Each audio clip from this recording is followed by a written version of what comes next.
Welcome, from me is CYRUS CS40, and today I'll show you how to hard reset a device through settings. Now to get started, let's open up settings. From here scroll all the way down to backup and reset. Again scroll down to factory data reset, and as you will see there is a message that informs you performing this will remove all the data from your phone. And that includes things like your Google account, apps, music, photos. So if there's anything that you would like to keep, you might want to back it up before. Otherwise, click on Reset Phone. If you have some kind of pattern, confirm it. Erase everything and the process will begin. So this will take about a minute or so, and once it's finished, we should be then greeted with the Android setup screen. So I'll be back once that is complete.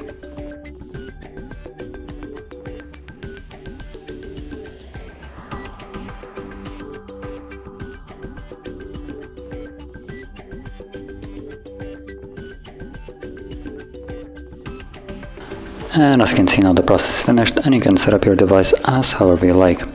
So if you found this very helpful, don't forget to like, subscribe, and thanks for watching.